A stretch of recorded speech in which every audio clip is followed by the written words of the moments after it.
Hello, it's me with Making New Friends, the game. I have once again made the horrible mistake of not getting myself a drink before recording until it's too late, and I don't want to pause within like the first minute of recording. So we're just gonna go to volume 15, right? Yeah. Volume 15 of Creatives, Conventional or Otherwise. It's time. You walk with a purpose. You don't really have a purpose aside from friendship, of course, but you know these streets pretty well by this point, so you can at least strut like you've got one. Uh, uh, um, uh, uh, uh, D- Diary of a Wimpy Kid? Uh, okay, this guy seems nice, but that's literally Troll Diary of a Wimpy Kid. Oh god. Fuck. What blood color is Greg? Can I... No, there's nothing written on the shirt. Just black. Can't tell the blood color. But judging by the horns, he's probably a burgundy. What else could he be, honestly? You know what? I was gonna choose this guy, because I actually kind of remember a bit about him. He was like one of my favorites for some reason. Don't remember exactly why, but I do remember some of him. But I'm more invested in the story of Troll Diary of a Wimpy Kid with Wanshi Adieta, Adieta, Adieta, Adieta, Adieta, Adieta.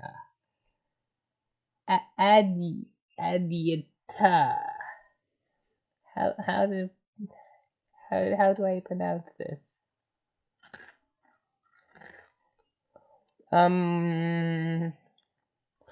Adieta, Adieta. Adieta is probably right. Probably not, but Wanchi Adieta. Adieta. Hey, now that you've gone and thought about the concept of purpose, you might as well make one up for yourself. You turn your walk towards the book hive. A handful of your friends hangs out in there, and there are a few rooms that are generally pretty danger-free, so why not?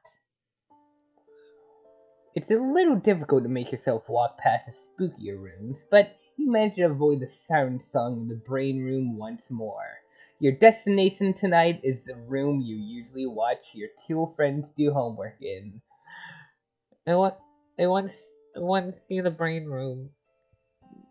Don't you're pressing the brain room from me. I want to see the brain room.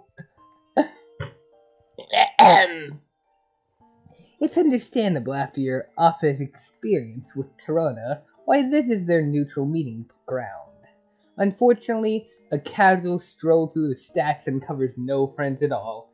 Damn. You don't even consider the... Why do you seem familiar? This wasn't a troll, right? Like, in the friends. Like, we haven't met this guy and we're not going to meet this guy, right? But yet, he seems familiar. Why? Maybe it's the horns. Maybe they were just... I think they remind me of one of the trolls from Vastair. I'm not sure. Also, is that the Condess or, what's her name? The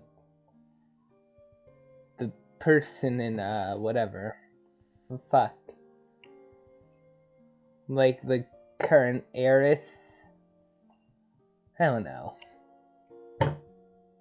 Anyway, you consider trying out a higher stakes locale when... Wait! You see a shoe peeking out from one of the bigger hexagonal book hole things. Shelves? It really doesn't maximize space to have shelves shaped like that. Whatever, if you get caught up in trying to make paltry shit like troll bookshelves make sense, you drive yourself to madness before you can figure out if the shoe belongs to someone you know. You walk towards it, and the shoe is revealed to be on a strut pod of a troll whose head is barely peeking out over a book, and... Nope. A jade? but not one of your friends. Whoever it is curls up smaller in the hexagon, burying her face deeper into Scribble Journal. Into Scribble Journal of a Gullible Wiggler. Oh god, oh fuck. How widely available are the little things used in Diary of a Wimpy Kid books, like the little drawings? They have to be pretty widely available if there's so many freaking fan fictions of it. Could I fucking make Scribble Journal of a Gullible Wiggler? Probably not! But I could try. I won't, but I could. And that thought is enough to instill fear of anyone who knows anything about me.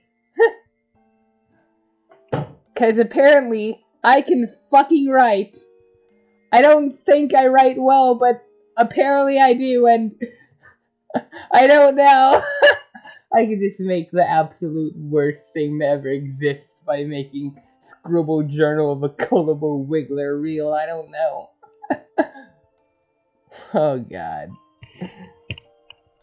Anyway, it's not the most inviting posture, to be sure. The polite thing to do would be to keep moving, probably, but you feel a little off about that.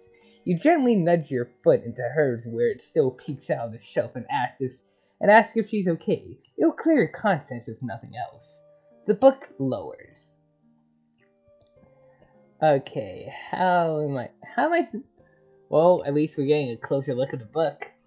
There's nothing of note except that guy has particularly nubby horns. So nubby, it made Carcat jealous.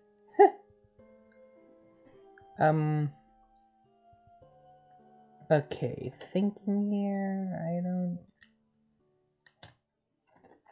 How do I speak? How do I give voices? Why am I so talkative today? I should not be so talkative today. I'm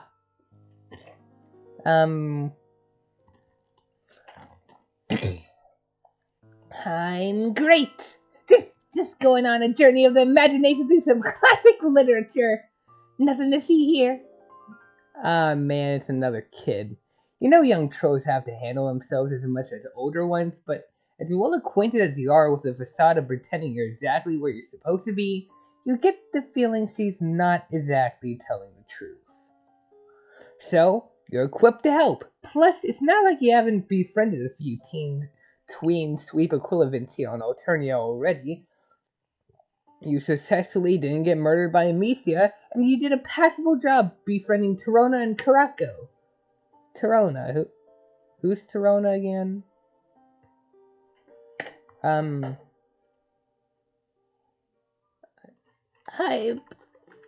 Hello, Ultimate_Dirk. Friendsim. Corona. Who's you? Oh, that's who. That's a good little sprite there. Actually looks human. Well, okay, not human, but you get it. Like, not Friendsim, but whatever. I don't know. Ooh, true call. Everything we know about it. Okay, well, Pumpkin Tumbler no longer exists. But,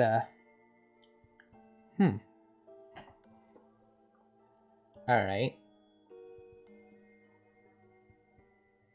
Oh my. Some little stuff we didn't learn about them in the actual route, huh? Wait. His honorable tyranny? Wait. Isn't that... Oh god? I'm stuck. His honorable tyranny. Who is this? Oh! Oh, like the judge guy. Alright, here's a picture of him. Fucking scary. he could destroy you and easily. But he won't, because he doesn't know who you are. If you were standing right in front of him, he would. But I thought she was like serving the heiress, not. I don't know. I don't know what I'm talking about. Anyway. Though sometimes you wake up shaking, the remnants of dreams where you feel them on loop in your brain, where they. Fuck! Okay, I just got finished talking, and then it gives me something else to fucking talk about.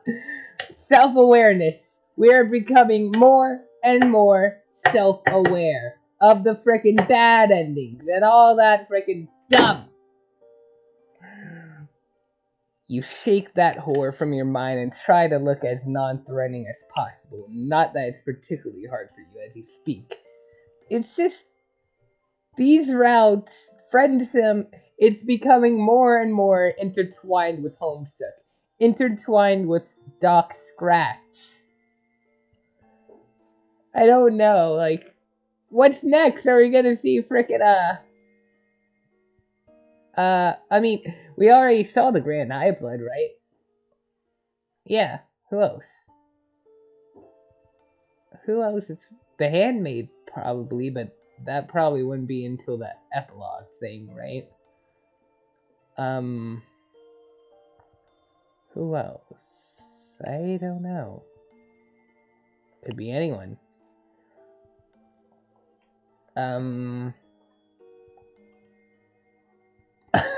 It's on Cap. We could see the little cow? Yeah, that's... If anything, I'd think we'd see him in the junkyard. I don't know. The junkyard seems to be the go-to place for meta-ness. Maybe. I'm guessing we're gonna get to Doc Scratch through that fourth wall, right? Probably.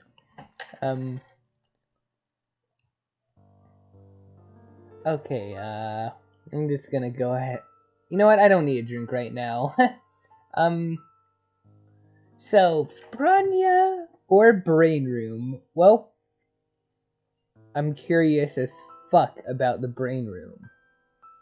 So I'm gonna ask her if she's seen the Brain Room. You still get the feeling she might need some help, so you ease into it. Maybe she'll open up a bit as you talk. You tell her this book hive has a huge gallery full of brains and jars if she wants to go check it out. Oh,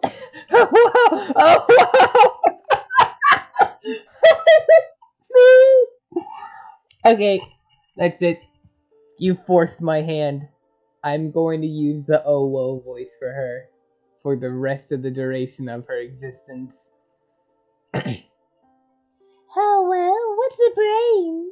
I want to see. She unfolds herself from her hiding spot, brushing invisible dust off her shirt as she stands up. She rocks back on her heels and cocks her head, her locks bouncing against her shoulders. I'm Wancy. Also, I know who you are, if you were wondering. I wouldn't go wandering off with just anyone, quest for brains or not. I may be only 5.5 sweeps, but I'm not stupid. Ooh woo. You forced my hand! You're forcing me to use this voice! There's like a good amount of the sprite always hidden beneath the text box. I guess that's why you have an option to remove it, but also background examination? I don't know. She seems less afraid, but she's still got a nervous edge to her voice. Oh, like, I may be only 5.5 sweeps, but I'm not okay, I'm not gonna do that. Alright. So, you try to be a force of calm. A real motherfucking Glade plugin of Zen. Sticking up the place with your chill vibes. Oh, maybe not. Pause. I'm back. And I have achieved sustenance. You walk together towards the Atrium? Atrium? I think it's atrium.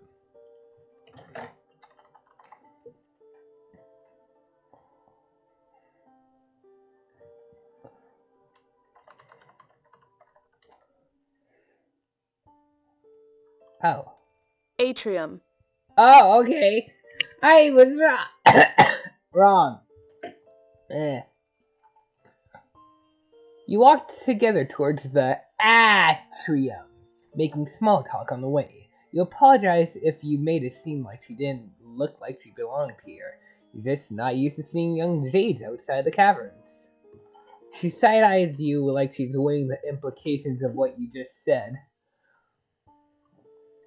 Okay, I see there's no use trying to fool you. I may have done a small jailbreak. Oh, do they not have enough books in the cavern or something? She brushes you off in favor of her own question. Hey, don't ignore me. Mean. Of course we have books. Of course we have books. You didn't answer me before. What's a brain? Oh, okay, that's why.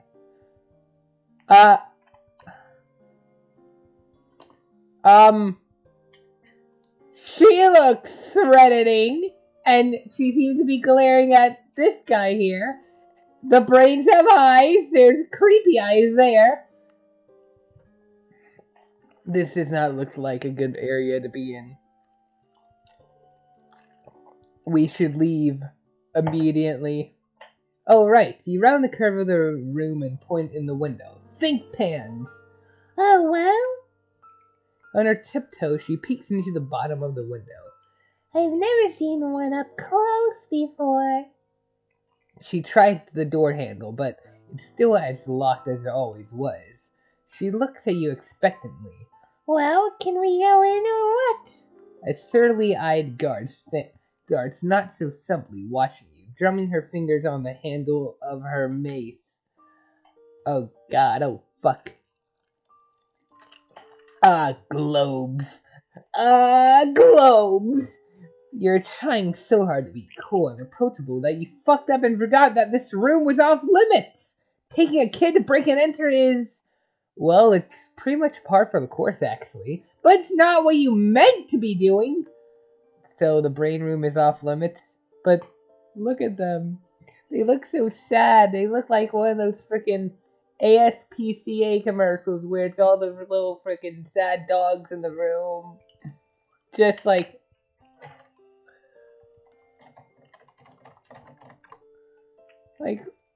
what are these things? Just... like this, but it's the brains. Oh god.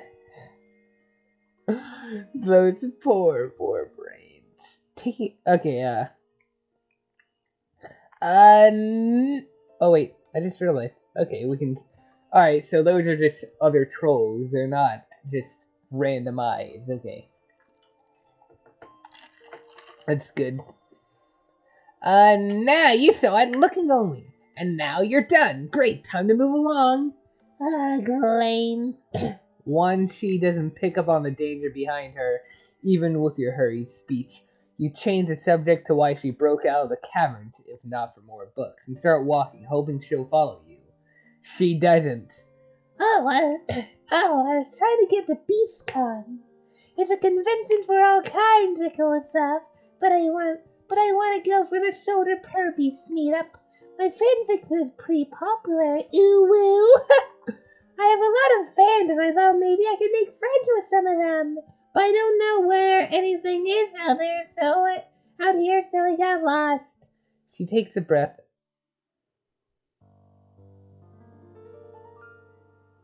Did the music stop?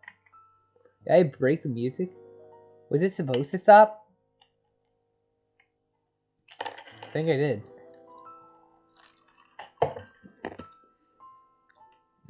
She takes a breath and a step, finally, but then stops and clasps her hands together. Oh! The guard starts walking. You eyeball the exits all the way down the curved staircase. You could make it, but you but you can't just leave her here to take the fall. Wanchi keeps talking, oblivious. My Nereus always complain about how you're everyone's best friend and how you know so much. Do you know where the cotton is so well? We can go together. The guard gets closer. You gotta make a decision and fast.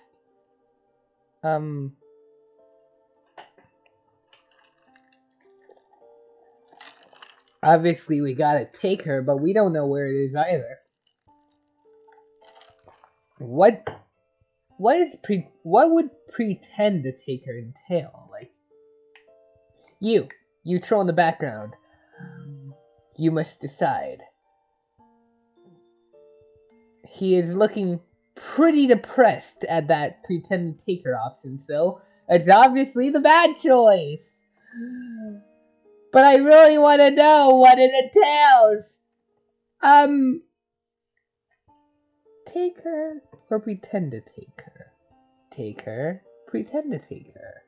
Take her, pretend to take her. Oh, no. I guess just take her. Anything to get you both out of here. I mean, we're gonna find out later. Grabbing her hand, you say you know the way and make a run for the door. She whoops and scurries down the stairs behind you. A quick glance back at the guard taking her hand off her mace reassures you that you moved fast enough. Well, at least we can see that space between now. Nothing noteworthy. Except glass windows peering into the rooms. What? This guy's hair looks like it's... This guy is really small, actually, now that I think about it. He's like tiny. And it looks like his hair is just fading into nothingness. It's adorable. Once you're around the corner from the book hive, you stop and catch your breath. Why stop now? Lead the way, alien friend. You wave her enthusiasm off. She's out of breath herself. She can hold her hoofbeats for a minute while you locate your fucking bearings and think. Fucking, that's a new word. Brand new sentence.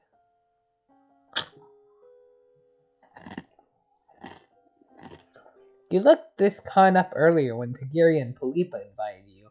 They had said it was fun, that the death toll was high enough to be interesting, low enough to be manageable, and that you'd be safe with them. Still, you chickened out.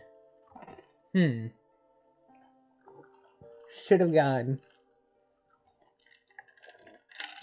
Maybe.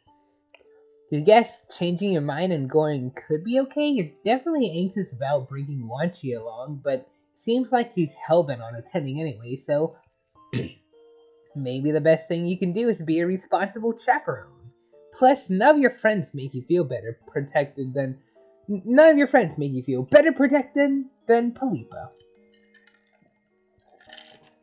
But what about Goat Dad? Goat Dad could protect you. Fucking Goat Dad. You don't give Goat Dad enough of credit. MSPA reader, you are a terrible grandson or stepson or whatever the fuck you are to Goat Dad. What are you, like? I don't know. Google Maps says it's not far. Whoop, you've dealt with plenty of dangerous clusterfucks before, so what's one more? You're a regular Gaius Corey of bullshit scenarios. Pile those some bitches on! You bow as you gesture down the sidewalk that will lead you towards the outskirts of town. Wanchi curtsies and follows your direction. Oh. This is that area that we live in. It seems like she doesn't need you to come up with things to talk about. She's like a chatty sunflower, pulled towards the bright newness of everything she sees, and chock full of commentary about all of it. Wow, I've read all this about Moonlight, duh, but she can make everything glow. It's totally different. Look at the dew on this prickle frond. If you get up close and look, you can see the reflection of your own eye in the moon's. You do as she does, and damn if that ain't a bunch of orbs reflected back at you, floating on the curve of a purpley green meniscus. Her curiosity isn't overwhelming or draining in the slightest. You tell her it's kind of nice, actually, to meet someone else who is experiencing this place for the first time. Yeah, the caverns are fine, but there's so much to see out here. Oh well.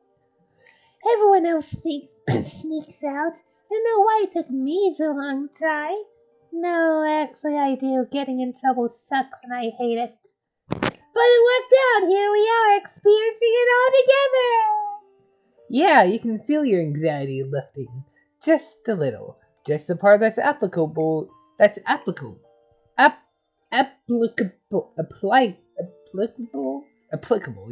Applicable, to this particular situation. Still, that's a win. Oh god, she doesn't have legs, it's just like Skyla!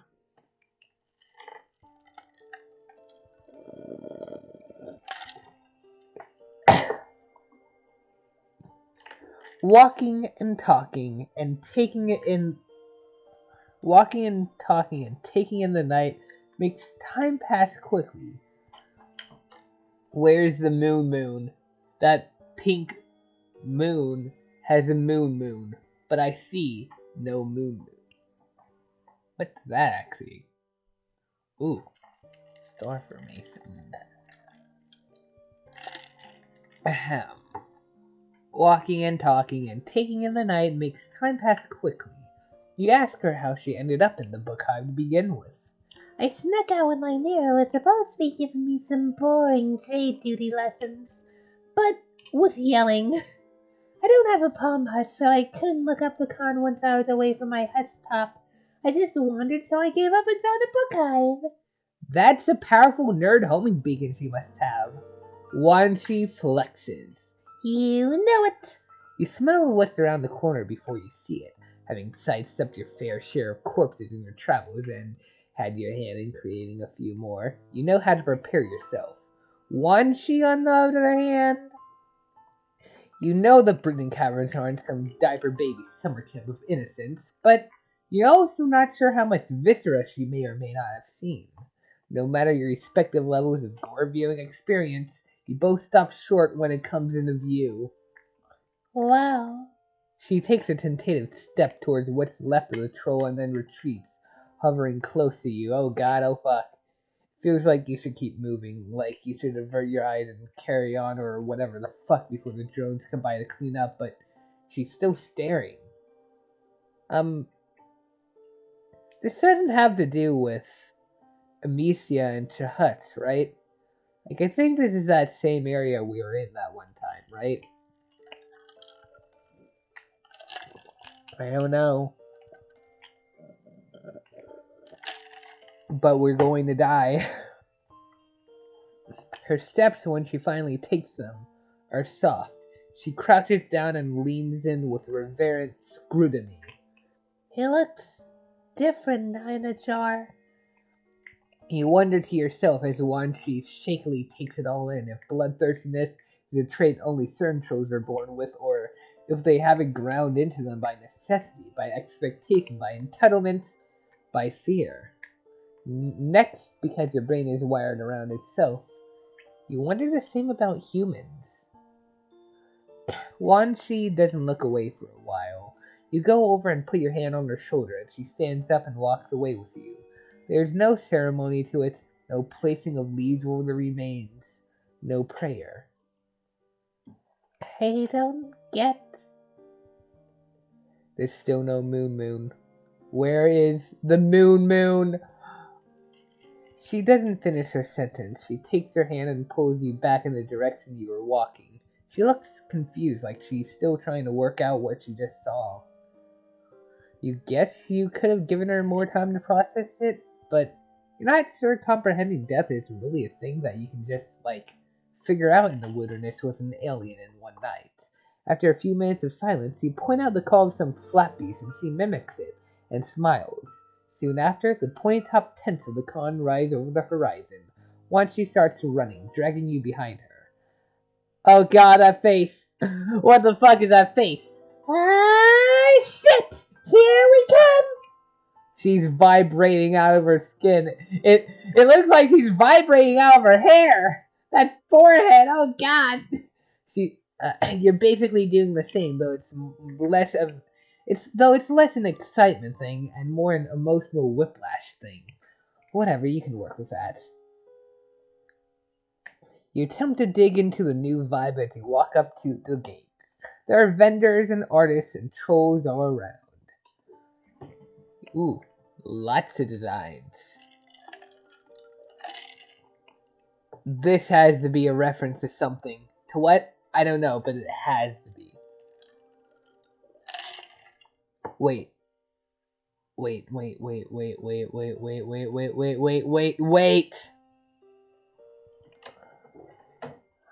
Homestuck. Can trolls have facial hair?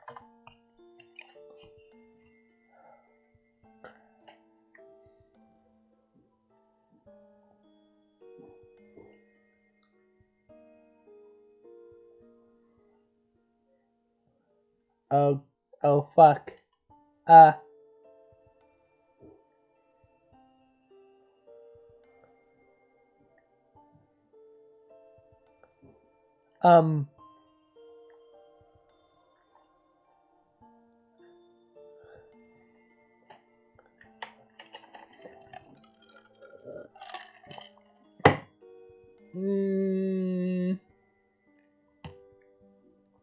I don't know what to think about this. This is a troll with facial hair.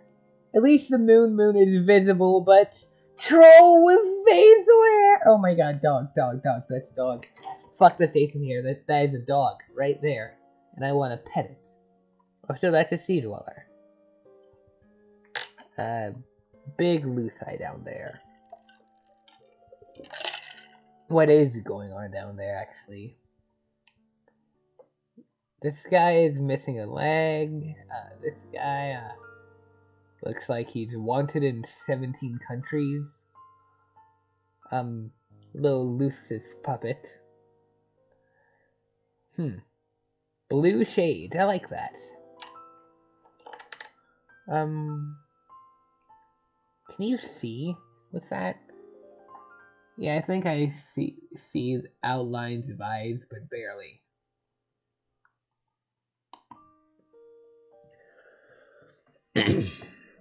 You attempt to dig into the new vibe as you walk up to the gates. There are vendors and artists and trolls all around. It's like some unholy combination of anime con and Renaissance fair, but with more people walking around sporting recently inflicted limps. In an attempt to not focus on that, you look around for your other friends and ask her what she's excited to see and do here before her meetup starts. Does she want snacks? It looks like there are snacks. Yeah, I could want some frazzle saturating fluff candy in a bit.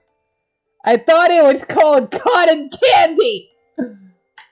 I thought it was called cotton candy! I feel lied too. Oh, so this guy over here is most definitely doing something illegal. Either that or he's just really angry. But I thought it was called just cotton candy in Troll World Alternia. Like fucking Terezi called it cotton candy. And didn't think Cupid said cotton candy. There's no way she's gonna know. I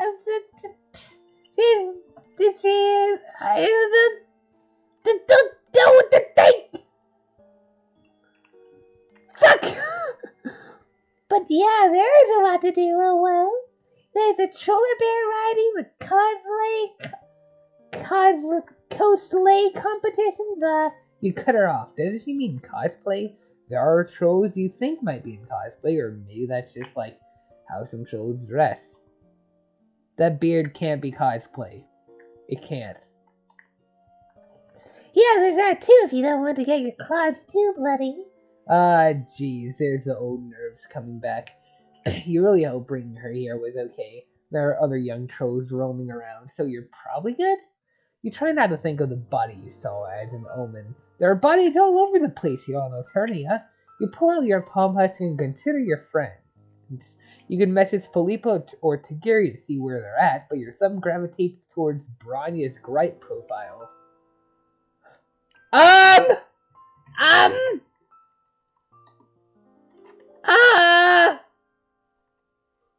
fuck, that is a bear with a bunch of blood on it! What the fuck? Right when you decide you're being dumb and pocket your phone, a lot happens at once. Once she starts to pull you towards a dude in a utility coat handing out flyers, a bowel rendering sound rends, well, your bowels. And then a massive armored bear with huge beefy biceps hurtles through the grounds, hollering and grinding tents and congos are like into bent, splintered pulp. Once she stares, frozen, as the beast rampages towards you both. Oh no! She whimpers and looks at you, comprehension and fear etched into her features. You did this. You brought her here. You let this happen to her. And she knows it. You picture 100 outcomes. 1,000,000. You want to work towards the end where you see where you save everyone who hasn't already gotten squished, are elected grand human, and no one ever gets fucking trampled again. But there's no time for that one. Instead, you pick up Wanshi, give her a quick hug, and throw her into the closest bush. With what's left of your adrenaline-filled noodle-arm strength, you reach for the handle of a katana from a vendor's rack and hope to fuck it's not only for display. You've never felt less prepared to take something on in your own life. You never felt more sure you had to. In the end, it's no choice at all. The beast charges you, teeth bared and rainbow bloody. The fuck is that? Is it like something on its back? Yeah, probably. You hold your position, pinky and ring finger tight near the bottom of the handle like Tigiri taught you. When it leaps at you, tackling you to the ground, you bury the blade into its chest. The troller bear lays on top of you, the last of its life twitching out of it as it presses your life out of your lungs in return. Through your darkening vision and under the furry Through your darkening vision and under the furry dead weight pinning you to the ground, you see her. From the edge of the woods, eyes wide and watery with understanding, while she picks herself up. And we're dead.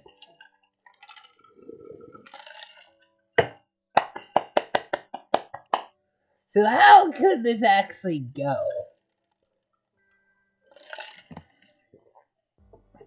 Just pretending to take her. Well, first, ask her if Brania is around. Or don't, okay? God, since that time I accidentally, didn't pause the recording. I'm, paranoid I forgot to pause it. Did she come here with someone? Brania, maybe? You know Jade's Rage aren't really supposed to be out and about outside the caverns. Oh, I see. You're a snitch. Wanshi out, Uwu. With that, she tucks her legs up against her and rolls out of the shelf with agility only youth can manage, and takes off between the stacks. Youth roll! You chase after her, but wherever her next hiding spot is must be even better. Eventually, you give up. Yes, youth roll!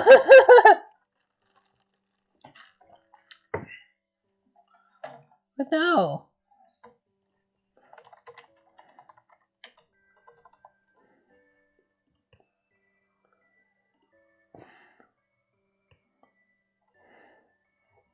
Yes. Oh, fuck. Oh. That's great. Did that actually happen? I don't know. Anyway, time for the good ending. Let's pretend to take her. You fucking little shit, depressed troll back there. You acted like this was a bad option. You've heard the con she's talking about. You were thinking of going with Tagiri and Polipa anyway, but the list of activities seemed a little too dangerous, honestly.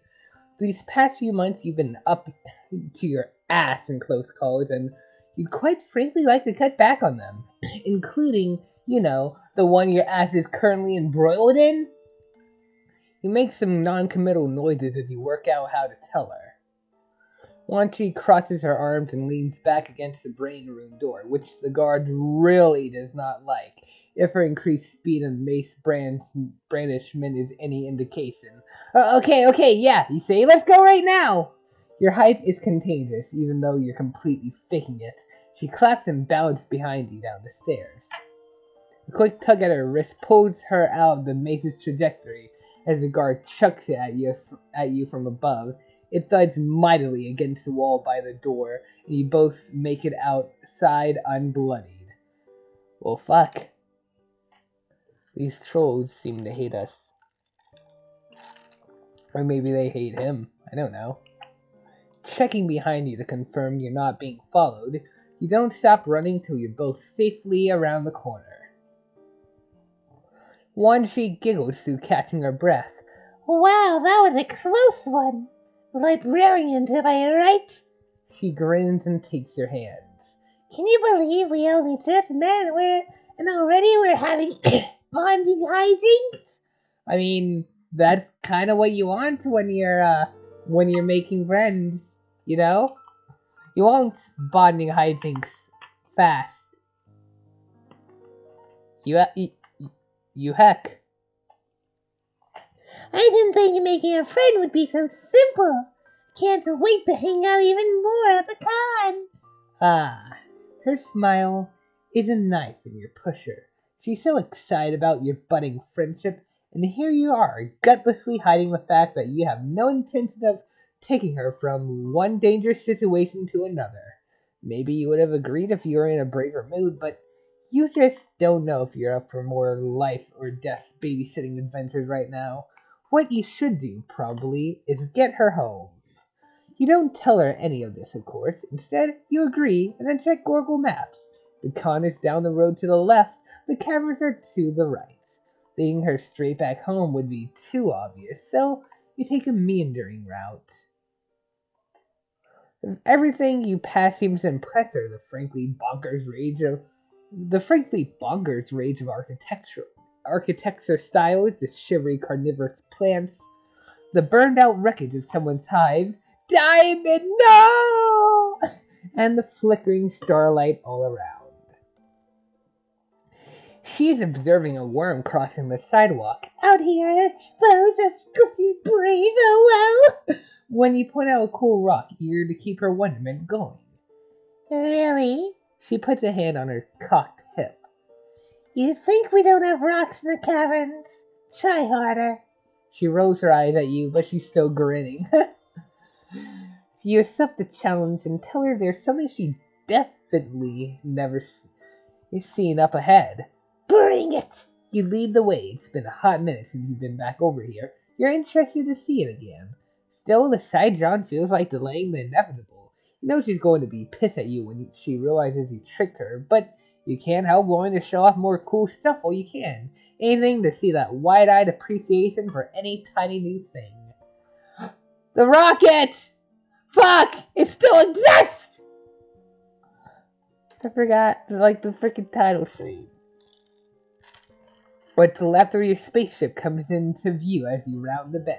There really isn't that much left to show off, but Wanchi is so into it. She runs over and starts inspecting the rubble. You wonder what happened to the freshly missing parts. Maybe Vicaire has come back to scavenge some more. Shit, Vicaire.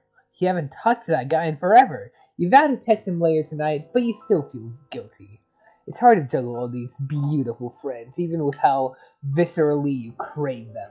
You want to be good for everyone, but there are so many things that can mean that you never stop feeling like you're treading water. Wanchi emerges from the hole, clambering up on top of a black metal box and waving around some inscrutable rusty bullshit. Oh, well, there's so many fiddly little parts. This was how you got here? She observes you for a second or two, then nods her approval. That's pretty cool. Any old idiot can wreck a spaceship. It takes someone with brains to break out of the brooding caverns. Well, when you put it that way, you're completely right. You will. I don't think any frickin' idiot can wreck a spaceship. Like, it takes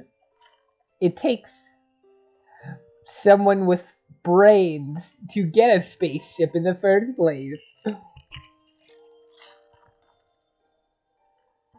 I just realized how beautiful the sky actually looks here. Huh, it's actually really nice looking. She winks and pockets some of the pieces. Are you ready to keep moving? I don't want to miss the meetup, and it's happening right after Horseroni jousting, which should be ending pretty soon.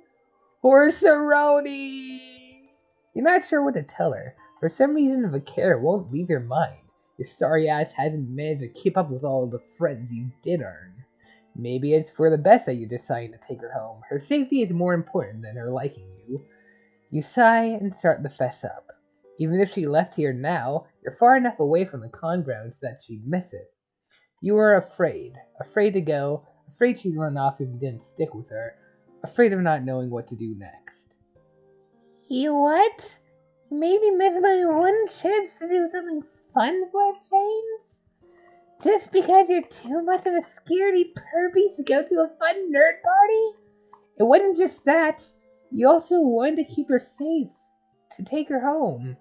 She stomps her foot in frustration, tears forming in the corners of her eyes. Why do you think you can just make decisions for other people? Why don't you go home if that's so great? Your mouth shuts, words gone. She follows your gaze back to the wreck of your only shot out and winces. I didn't mean I know you can't, I just wanted. She sits down in the grass, defeated. You sit too, a ginger distance away. No, her anger is fair. God, this sucks. You hadn't meant to deprive someone of a small joy here on this bitch of an Alternia. Yeah, it's the worst. She sighs and runs her claws along the tops of the spiny purple grass. After a few minutes of silence, she speaks. Too late to do anything about it now. Still super angry with you, but I'm glad you are honest, I guess, even if it took you too long. I'm not used to people being straight with me. I feel like the older everyone gets, the more they lie, or at least the more annoying it is that they don't expect you to notice when they're lying. Not that I can super tell how old you are. Your alien psychological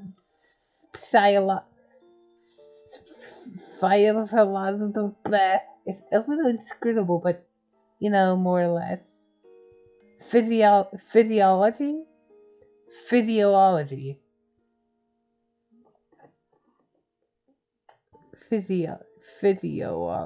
I think.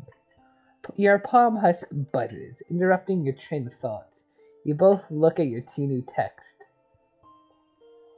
Are you sure you still don't want to join? Things are beginning to get interesting over here. You may have the privilege of seeing me at peak performance if you come by.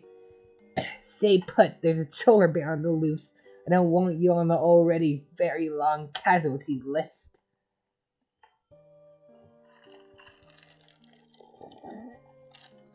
You do a quick gurgle and holy shit, social media is already on fire with the news of a con attraction getting free and mangling attendees left and right. The familiar ghostly feeling of a near miss shivers down your back. Wow.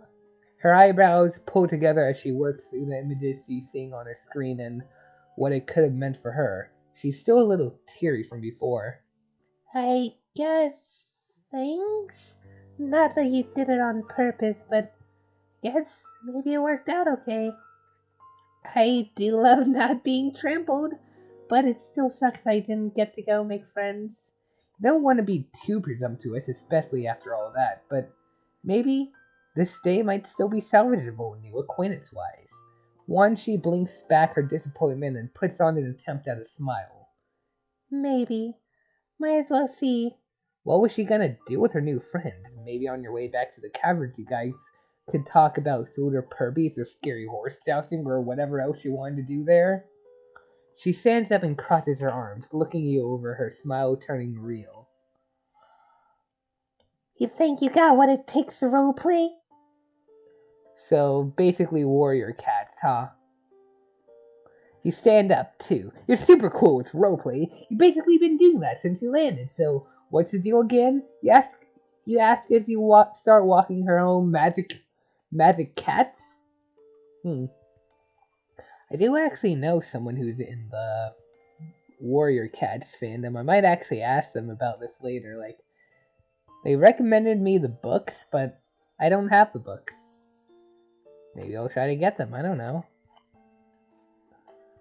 Yeah, I'll try to get them. Magic? What are you, some kind of wiggler? No, there's no magic in sort of purbeasts. She rolls her eyes at you and then hunches her shoulders, claws spread, eyes darting from bush to bush along the sidewalk ahead of you. Unless you mean power of your own wits, the sorcery of all your senses aligning at once to get ready to pounce, the hypnotic spell-like rhythm of your own pisser beating in time with your praise. She strains up and grins. That kind of stuff, oh well. Anyway, it's really fun, let's play. She's bounced back so fully. You get the feeling that not many people indulge her in this. It reminds you of your younger self, and your heart crunches up a bit. Fuck yeah, let's play. You mean, heck yeah. Don't patronize me. Fuck yeah. Wanshi giggles. Fuck yeah. Okay, so Little Losty. So Little Losty can be from the Space Cast. Let's call you Twinklepaw. I'll be Wild Wisp from the Solar Glare Clan. Ooh woo. Did you call me Little Lost? What the fuck kind of nickname is that? She clearly seems to think you should be impressed or intimidated by this, but you really don't know what's going on, so you nod. Twinklepaw. Got it. So you simple upon you I'm taking down a nut creature, scaring it away with your incompetence. Sound good? She peppers her walk with skips, talking up a veritable storm of world building. Her voice gets low and rumbly when she quits saying the scene and gets into character. Little one, what do you think you're doing? Setting strut upon our territory. You made me lose my creature feast. What do you have to say for yourself? Ah, fuck, it's your turn. God, it's actually fun doing voices of characters doing voices. You didn't see where you're going. You're sorry, though. You know how hard it is to come by a good meal.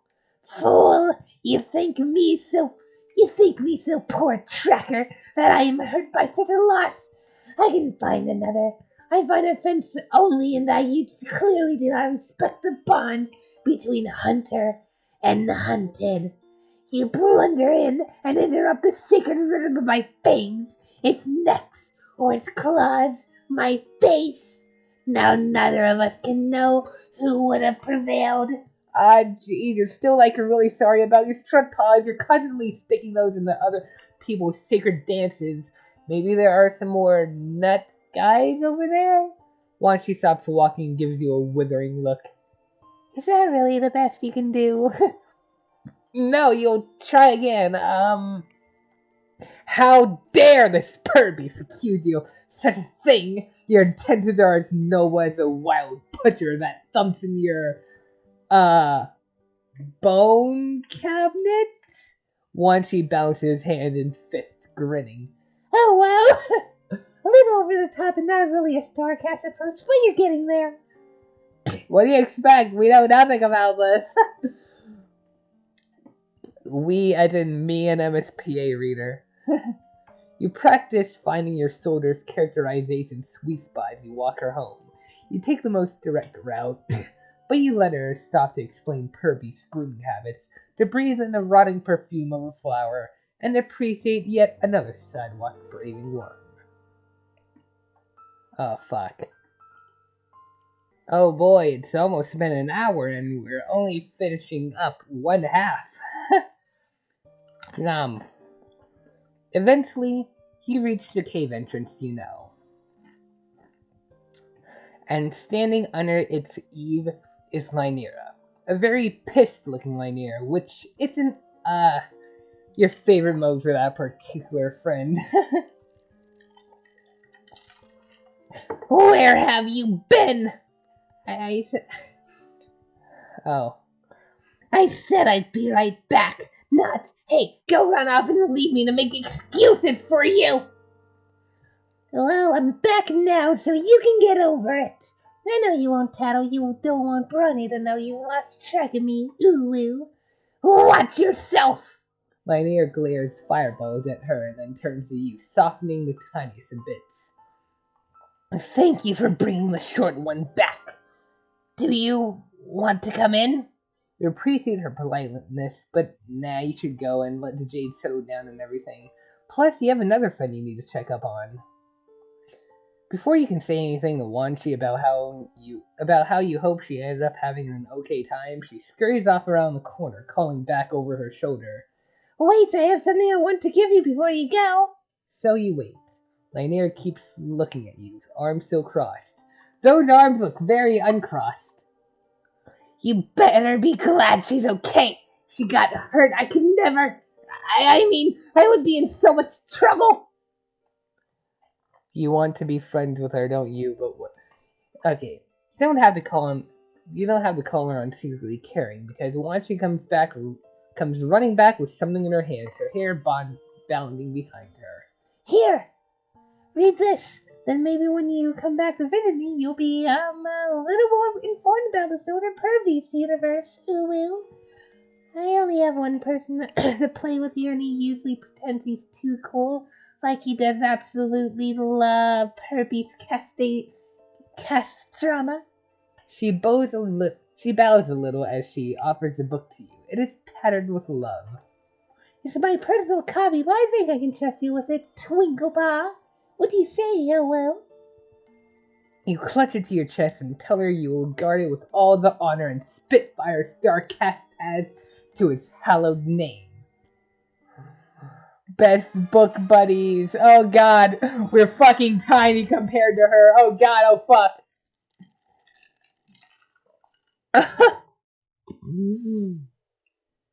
We are going to die. She's actually really big and that scares me.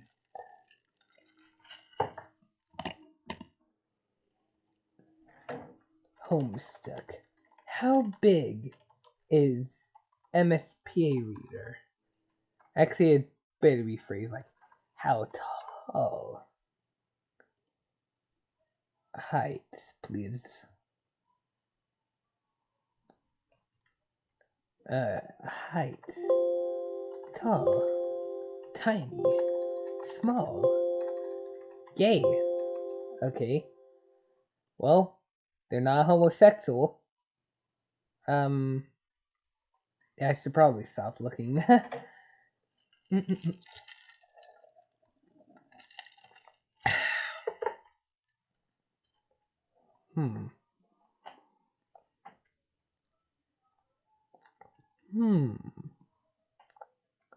So, MSP Reader is basically a personification of the fandom. So, yeah. Anyway. So, we finished with the first half of this. In 1 hour. How long is this next part gonna take? Charun Crow Jib. Let's find out why I thought he was so good. Boop. Actually, you know what? You think you've had it up to here with friendship. You're sure you'll be back on your regular friend-making bullshit later, but today is just one of those days. A curl up under the blankets with your favorite show sort of day. A leave your phone on silent and say nothing to no one sort of day. And honestly, You watch a friend almost die of poisoning and gaze upon the juggalo afterlife. You watch a friend almost die of poisoning and gaze upon the juggalo afterlife. You think you've more than earned a day, or night rather, of respite like this. Juggalo afterlife I don't think we saw it in the good ending. There's still like 2 more clowns after this, so I wonder how acquainted with the purple blood afterlife we will get.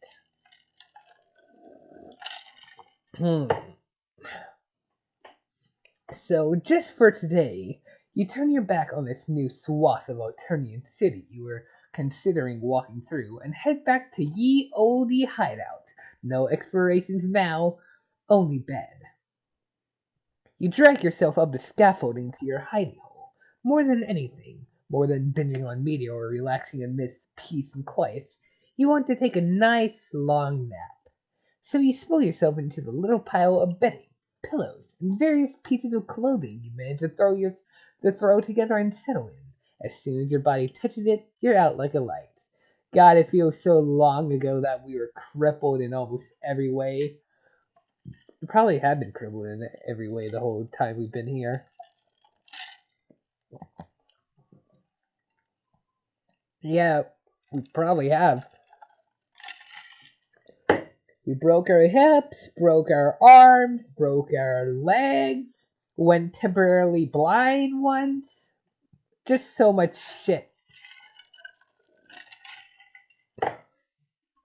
But it isn't very long until you're awake again, and not because your body is rousing itself after a sufficient slumber, but because of a persistent scrabbling sound. A persistent scrabbling sound that's followed by a loud thunk. Typically, that wouldn't be enough to get you up, you're a pretty heavy sleeper, but the noise is accompanied by the nagging sensation that whatever is making the noise is in the room with you, and that has you bolting upright. You must have woken up in the middle of your REM cycle because you feel like a mummy rising out of the crypt. Is this real life? Or is this just fantasy? Your brain struggles to make sense of your surroundings through the fog of residual sleepiness that's still settled over you as you stumble to your feet. Eventually, you're able to discern that the noise is coming from behind and above you, around where the ceiling is. What the hell? Is there a raccoon crawling in the vents? Does Alternia even have raccoons? If it does, you're pretty sure you wouldn't want to meet one, but you can't exactly leave it in your living space either. You get up to investigate. The noise isn't coming from the ceiling like you thought, but from a platform that's been shoved unceremoniously to the very back of the watchtower. There's a large object in front of it that wasn't there before. A giant curved lens that could only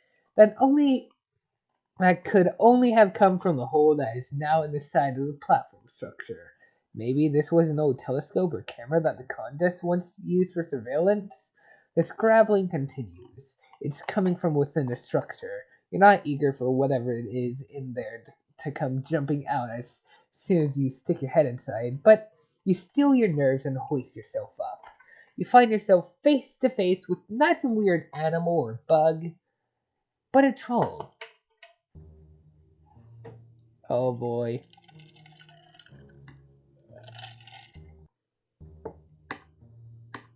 This is a bona fide friend opportunity. It's practically fallen in your lap, but you find yourself unexpectedly ornery about it. You would think that you could expect some privacy in your own home, or, well, the place you've adopted as home in Alternia anyway, but apparently not.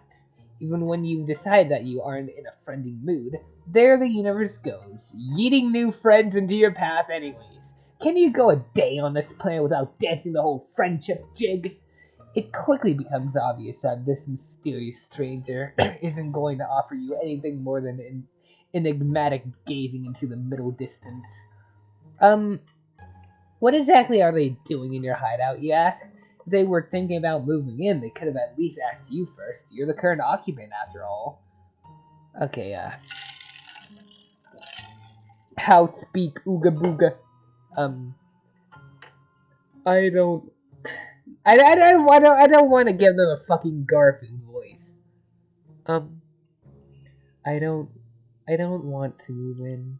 I already have a hive. I came up here for that. They point past you. You can only assume they're referring to the giant lens you've seen on the floor. Well, if they gone what they come for, why are they still hanging out in the platform's innards like this? I'm stuck. And they didn't try calling for help? I didn't notice you, wherever you came from. I didn't think anyone else was here. Would they perhaps like some help?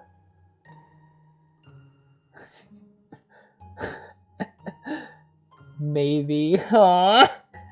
Okay, they're adorable. They're fucking adorable and I love them. As you hop down from a platform, you find your ire draining from you much like flesh juice from a pimple. It's difficult to stay angry upon witnessing what's possibly the most pathetic burglary attempt ever, and that's counting your little fiasco with your ship. After walking around to the other side of the platform, you can see the troll's booted legs sticking out from a gap in the structure. It looks much too narrow for anyone to crawl through, and yet that's exactly what they must have done in order to push the lens out from behind. You yell that you're going to try to pull him out. You hear a faint muttered "okay," and reach up to grab him around the waist, pulling hard. It takes a couple of tries, but with one last particularly hard tug, you're finally able to pull them free. They tumble down on top of you. Thanks for getting me unstuck and breaking my fall. You didn't really do that part on purpose, but you're glad they appreciate it, you guess. They seem pretty content to continue lying on top of you, actually, but they're heavy, so you wriggle out from underneath them like an earwig from under a rock and clamber to your feet. You nod at the lens. That's what they want, huh? The troll sits up, crossing their legs. You can see them more clearly now that they aren't sequestered inside the platform, although their face is obscured a little by their shaggy hair and floppy, wide-brimmed hats. They look about as sleepy as you felt earlier, as sleepy as you're in danger of feeling again, in fact. Their voice is slow and regular, like a metronome dunked in molasses, and it almost threatens to send you right back to bed.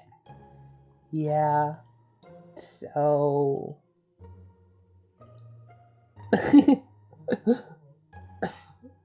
Oh my god. Can I have it? You swear you can feel your friend making juices start circulating through your body again with a vengeance after their little sabbatical. You're not really sure what came over you before. It turned out a chance to make a new friend? You? Haha, wow! Who kidnapped you and replaced you with a total stranger for a few hours there? I did! I kidnapped myself! I'm so insane, I cloned myself! Which is probably not possible on Eternia. Like, very definitely not possible on Eternia. If it was, well, fuck. Everything except, like, sea dwellers would be eliminated. Maybe. A fucking army of sea dwellers. You tell the troll, of course they can have the lens. It's not like you're doing anything with it, or like it's even yours to begin with. It was just abandoned here along with the rest of this broken down tech. Curiously, you ask what they want it for. Are they building something? Perhaps they're an engineer of some sort. No, climbing all the way up here, just for some building material, would be pretty dumb. I want to use it for...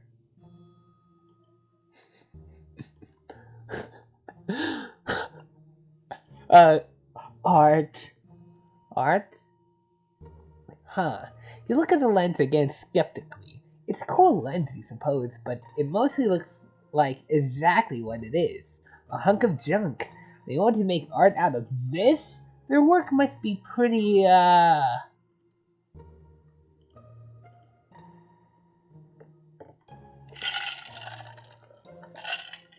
gonna be honest, it's probably gonna be weird. Haha. Yeah. The two of you alternate between looking at the lens and each other for a while. Usually over the course of making a new friend, they usually would have asked you to do something by now or presented you with some sort of choice between two potential courses of action.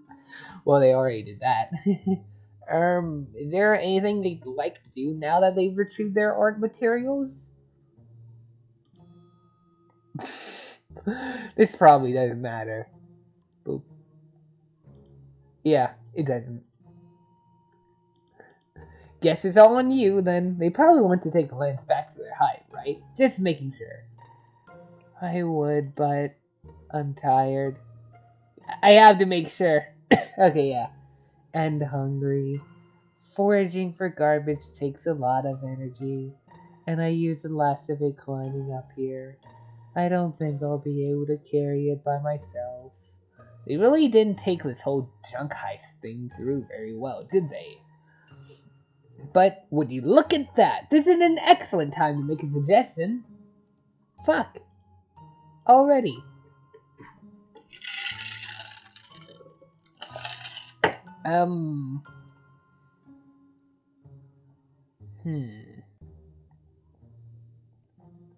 Well, they obviously want this particular thing. Suggesting other stuff wouldn't really help much, would it? No. So, let's just help carry it. 4 arms are better than 2. You do that. Make sure you're careful with it. Of course. You're treated with all the delicacy of an egg in an egg and spoon race. I don't know what that is. Carrying it to the watchtower's entrance is easy enough. Maneuvering down the cliff face is more complicated. You manage by holding it between you as you navigate from foothold to foothold.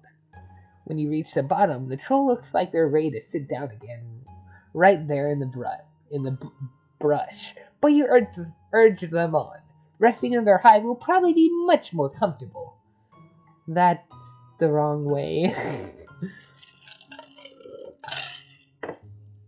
Sheepishly, you roll back around from the random direction you were about to stride toward and follow them instead. With them leading the way and you bringing up the rear, the two of you shamble along the path with all the easy grace of 2 people in a horse costume. But you make it to your new companion's hive much quicker than you would have expected. They come to a stop in front of the entrance to a cave in another cliffside. If this is their place, it isn't very far from yours at all. You're surprised that you haven't run into them until now. You're practically a neighbor. I've seen you around before. You're pretty hard to miss. Really? They should have said hi and introduced themselves. The two of you could have been hanging out all this time.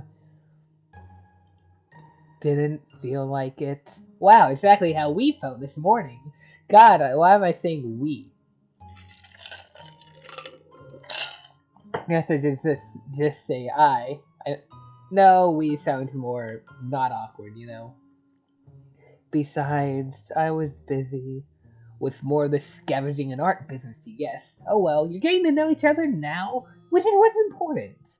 Speaking of, you've been talking and walking along and you haven't even exchanged names yet. How remiss of you. Usually you would have gotten introductions out of the way from the moment they broke into your hideout, but it's been an odd sort of night. That's okay. I'm charun. Now, come on, let's go inside. They pull you and the lens forward. They, didn't ask your name in return, but you managed to bumblingly introduce yourself as you lurch along into their hive. Ooh, wait, okay. Alright, time to investigate. Toilet, that's the fucking toilet. Kind of weird shape. Oh, okay, that's not the toilet lid. Okay, wait. Wasn't that in one of the Paradox Space comics? I'm not...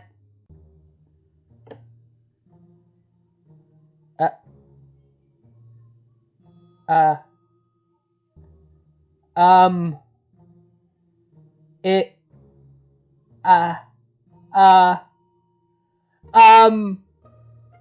Is that Little Cow? Oh fuck! Is that a whole other troll? I'm... What? Okay, hold on. Little cow.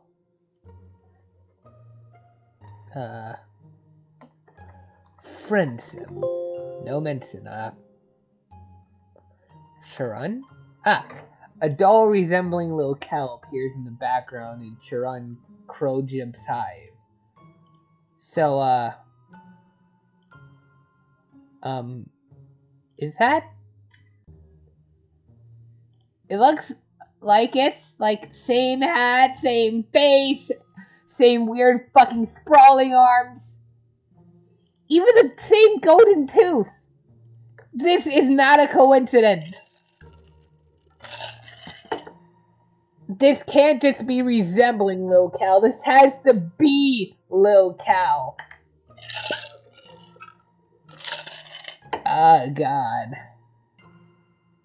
Well, at least I got an idea for the episode name. Best Boy, Worst Doll. I still don't remember why I think he was Best Boy, but he is like the most fucking... But charun is like the most adorable fucking thing.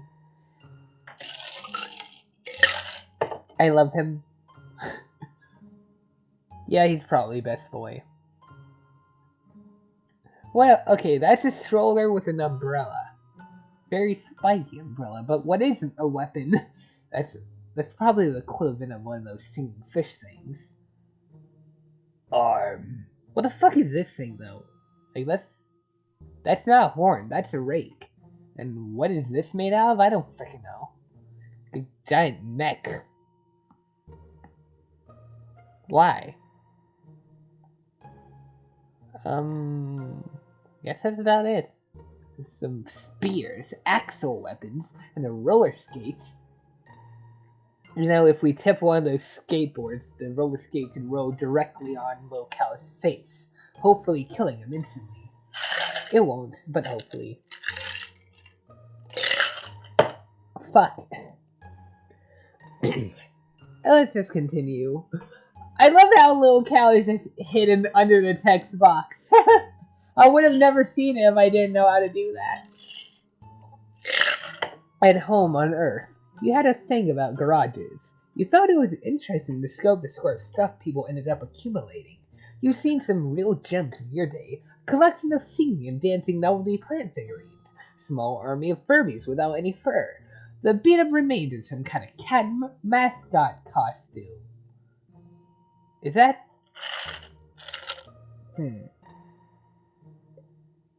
Bubsy? Bubsy? Cool Cat? The inside of charun's hive is as if every single weird garage you've ever seen converge to exist simultaneously in the same cave. The platonic ideal of garages. It's hard to believe that someone lives here. If you look closer, though, you begin to notice how many comforts tucked among the metal junkyard straps and broken furniture piled over the floors and all the way up the craggy cave walls. I feel uneasy knowing that Lil Cow is watching us right under the text box.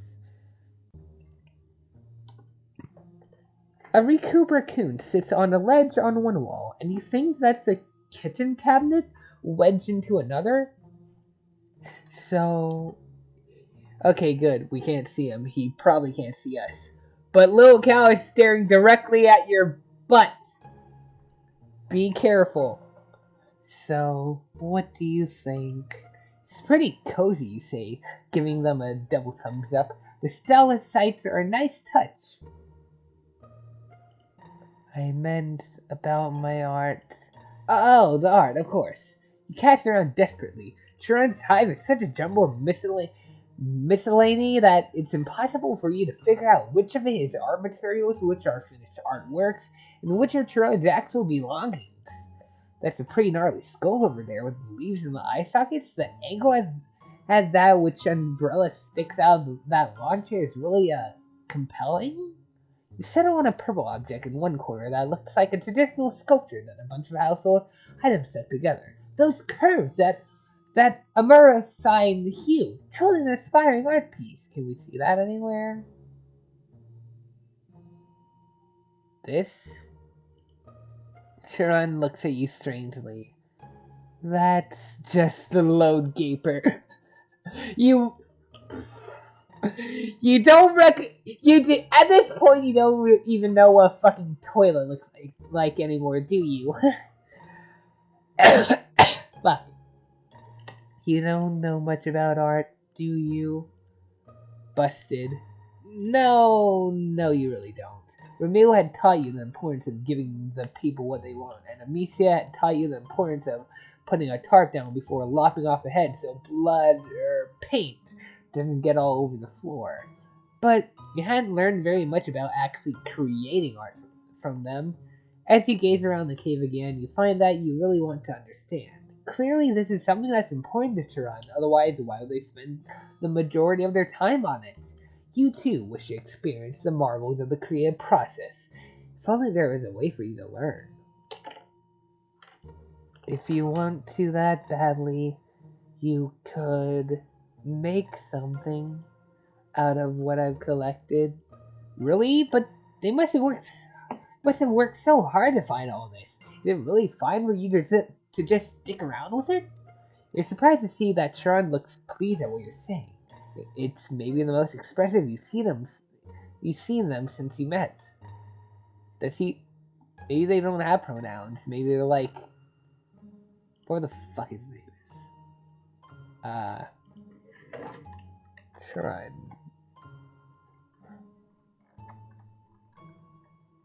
They. He. Okay, I don't think they have pronouns.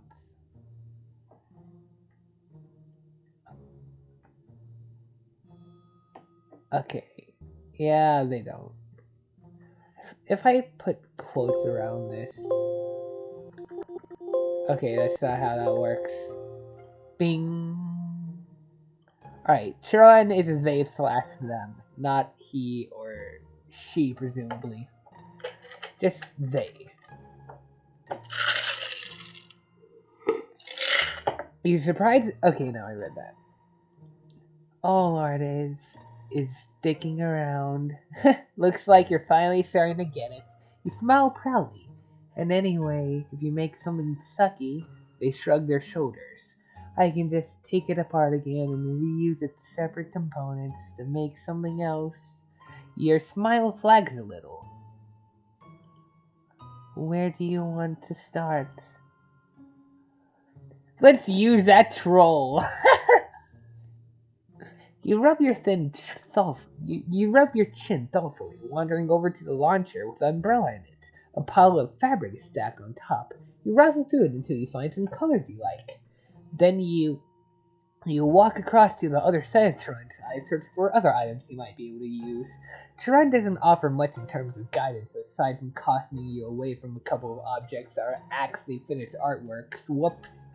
You end up with an armful of knickknacks that you put down in front of what is now a lamppost, but will soon be your canvas of choice. Then you get to work. Is that a finished art piece? Like I can actually recognize it as something. A lot of little junk back there. Like, a lot. What the fuck is that? No, what is that?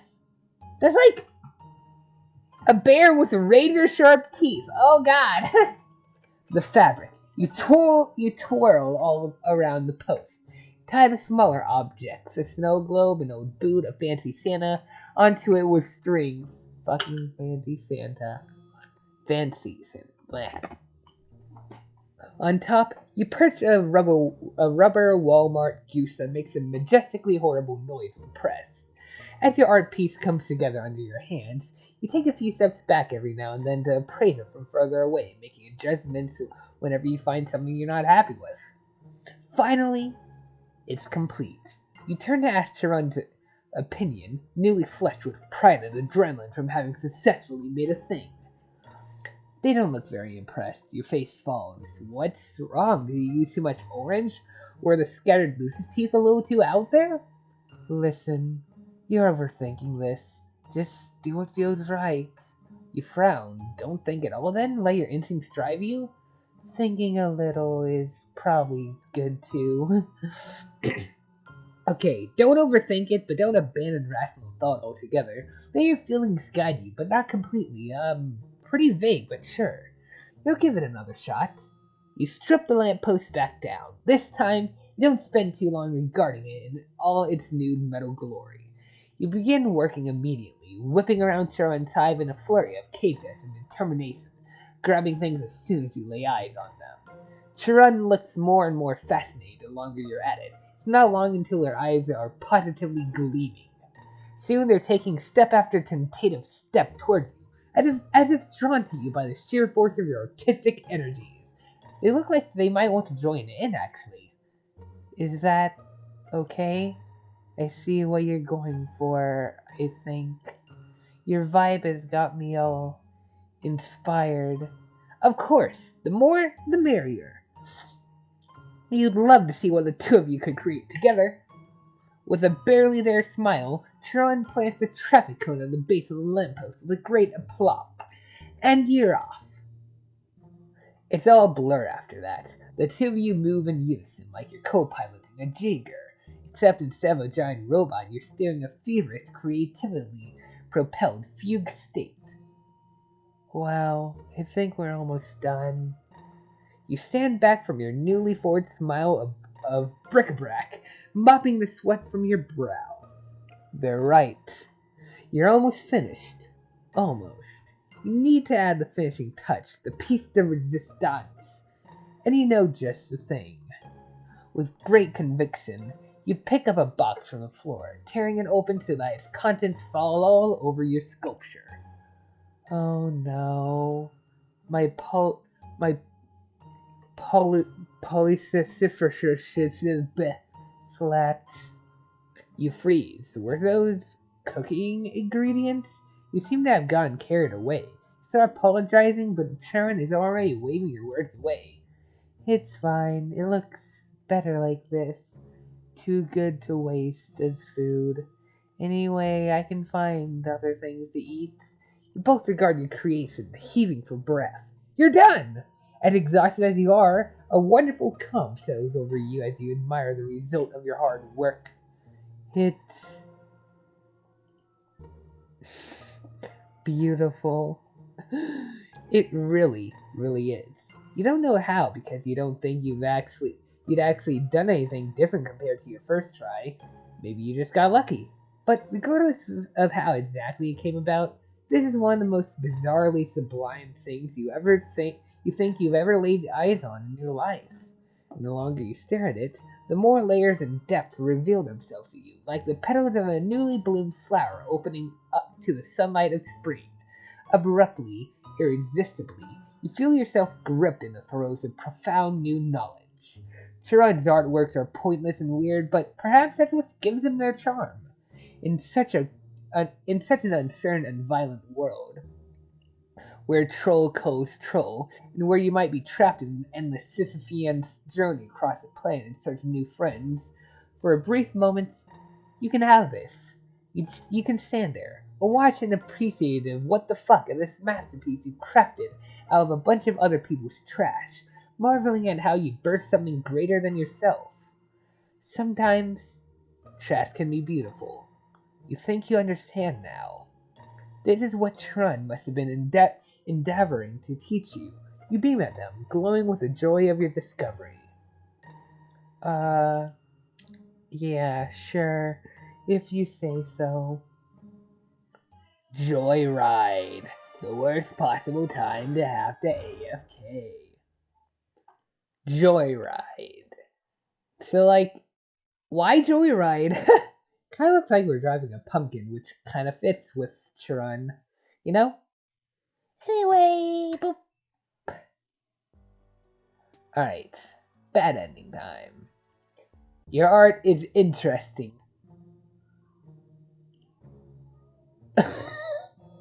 They squint at you like they've taken some sort of issue with your comments. Have you managed to offend them? It's all you were being polite enough given the circumstances. Interesting is usually what people say when they have nothing better to say. Do you have a problem with making art out of trash? You shake your head rapidly, but the troll is already crossing their arms and shooting you a disapproving look. I don't think I want to talk to you anymore. Oh no, does that mean they're going to leave? And after you'd up and decide to try and add him to your ever-growing friend Haram too? No, I'm tired. Oh, okay then. They're just gonna kind of glower at you from the floor for a while until they get their strength back enough to leave, you assume?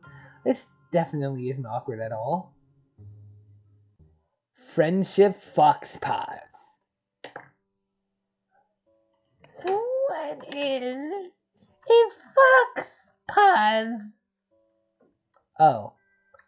What is a... There's something that popped up. Okay, guess it's not gonna appear.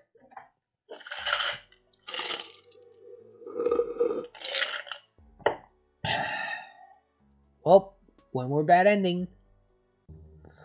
Why not look for more easily portable trash? Sure, this giant lens is pretty neat, but there's probably plenty of other cool stuff they could use that wouldn't be such a pain to move. Your new friend considers this, scratching their cheek. There is one place that I go to a lot for material. You nod. Maybe the two of you could go there then. You could help. You'll even graciously hold on to the lens for them so they can come get it some other time. Okay. I would have to come back for it, even if you hadn't said anything, though. Ooh, new area. That over there looks like a tiny little hive in itself. That's a little Lucis plushie. Scalemate, that is a scalemate. And then just beer cooler. I didn't know trolls had beer. I thought Fago was troll beer.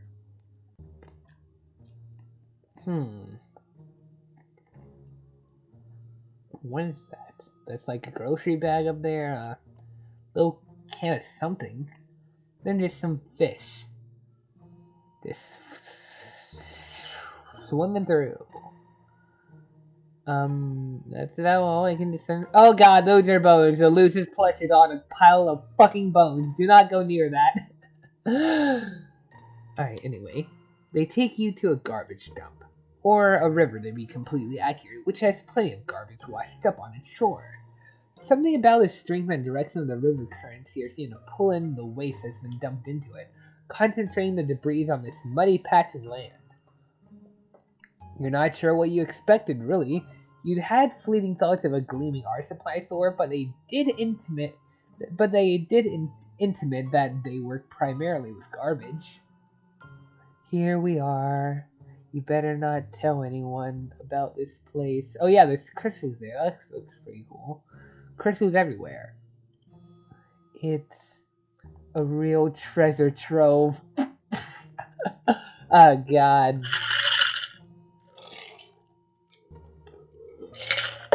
Does anyone remember the Glabalab meme? Probably said that wrong.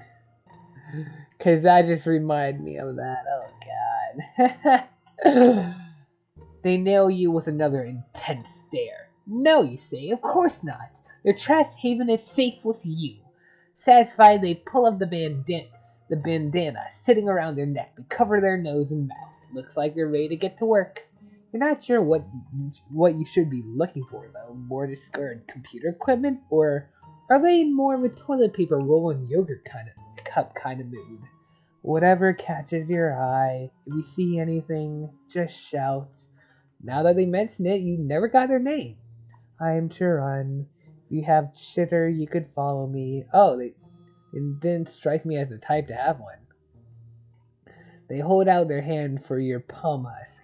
You hand it to them and they fiddle with it for a second before returning it to you and trapezing off. A little clicking around reveals that they're now in your chitter following this, but also that they've taken the liberty of downloading a new app. An app with a purple-pink camera icon, and okay, you recognize this one as well, except for on Alternia it's apparently called Pincer Spam.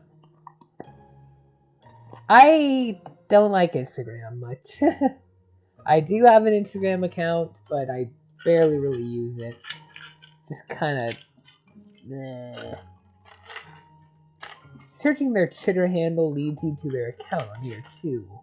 At least you think it's their account. It's hard to tell from the profile picture, which is a blurry shot of one of their horns and the brim of their hats. Most of what you can see is sky. Maybe skimming their account will give you a better idea of their aesthetic. You scroll through photographs that are similarly enigmatic. An intense close-up of a sewer drain lid. The curve of a piece of ceramic. A pervy sniffing the camera. They've got quite the number of followers, despite the fact that nobody seems to know who they are, and that they never reply to comments. They've got a friend in common, too. User Sarava Streams for Sweeps has liked a slew of their most recent posts. None of this is very helpful. You also realize that you're just standing here, stalking your new friend on your phone like a creep, when you could just, go talk to them some more, so you hurry off after them. By the time you catch up, they're squinting at something. What's that over there? You follow their gaze. It's a hideout of some kind, a small cave tucked into the rock. Oh, that! The two of you approach it curiously. Charun stoops to peer at something on the ground near its entrance, but you decide to venture further in. You think you might hear voices in there. Sources become apparent once you've taken a few steps inside. Who goes there? Reveal yourself! Oh, fuck, yes! Oh, it's just you. Back for round 2? The likelihood of this battle's outcome being anything other than me kicking your ass is exactly 0. Typically, this would be a massive waste of my time. But luckily for you, I have nothing better to do! As Deja surges forward, presumably to attack you, but any air of intimidation his low speech might have had is quickly diffused by Connell grabbing him firmly by the back of his coat and yanking him back. Deja, don't be rude! As Deja shrugs Connell's hand away, the quiet sizzle of his psionics is like the hiss of a pissed-off cat. This, my dear Connell, is merely smack talk. As a prince among my caste, rudeness is simply not a part of my repertoire. Connell just snorts. Well then stop being a strife-hungry dick! My friend is delicate, okay? You protest that you aren't at all as delicate as the last time you run into each other. You've seen some shit. As Data's sparkly side nonsense, it can scare you now. The two of you are too focused on each other to pay attention to you. You telling me not to fight for once is pretty rich. Don't you think I feel the same as you? It's been too long since I've had someone to punch. Whose bright idea was it in the first place? They hole up here in a trash dump for days. I've told you over and over again that we're here because our quarry is somewhere close. We just have to figure out exactly where. It's a perfectly rational plan. You would see that if you just think for a second. Yikes. You thought that maybe you could have a nice three-way friend reunion, but they're too busy squabbling. Kind of forgot about, the new friend. Meanwhile, where had Charun gone off to? You slink away from their escalating sniping, looking around for them. You're not entirely surprised when you find them hunched over some object on the ground, poking at it. You know these two, you say in a stage whisper, pointing in Connell and Stage's direction. You could introduce them once there's not quite so much yelling going on. Charun pulls down their bandana to answer. No thanks. I found something more interesting over here. They gesture at the object. This is a great find. I've never seen anything like it. I could make something amazing out of this. You take a proper look at the object. It appears to be a miniature satellite dish with a few pipe clears sticking out of it. Unlike all this other stuff out here, though, this object is moving. The dish is rotating while a few lights glimmer softly at its base. You're pretty sure this isn't trash. And weren't Kano and Anastasia just discussing tracking someone? Whatever this is probably belongs to them. Yeah, that's why you've got to distract them so I can nab it. It's a It's a tracking device. That's not going to work very well. Okay, this is no longer scavenging. This is straight up thievery. You glance at Kuno and its danger again. They're so preoccupied with arguing with each other that they haven't even looked their way, but once they realize the tracker is missing, they'll probably decide to go after Charun to get it back. If that happens, stall them, so I can get away in time. This doesn't sit right with you. You don't want to screw your two other friends over, and the energy between them is so weird right now. The verbal sparring looks about a hair's breadth away from turning into physical sparring, but they also kind of look like they want to make out. They're mate spreads, right? Not kisses.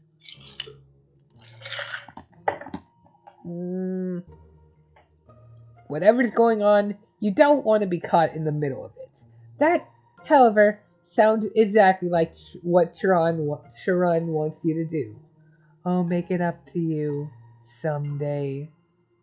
Before you can make a decision, Charun tucks the piece of tech under their arm. They take a running leap towards a fence that sections off this gross trash shore from the woods, vaulting over it in an impressive display of aesthetic prowess. You cringe. Charun is really leaving you in the lurch here. This is so not the kind of thing a good friend would do, but then maybe you were never really friends in the first place.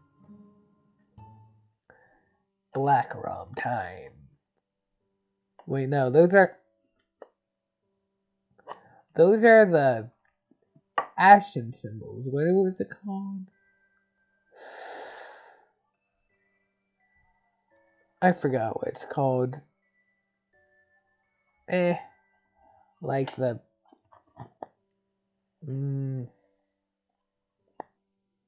I don't know. Yeah. Whoop. That was the whole volume. Frickin' death. Everywhere. All the death. Too much death to handle. We're going to be death someday. Like, we are going to be death itself. That doesn't make sense. But, thank you for watching. Even after all this time, I'm still bad with outros.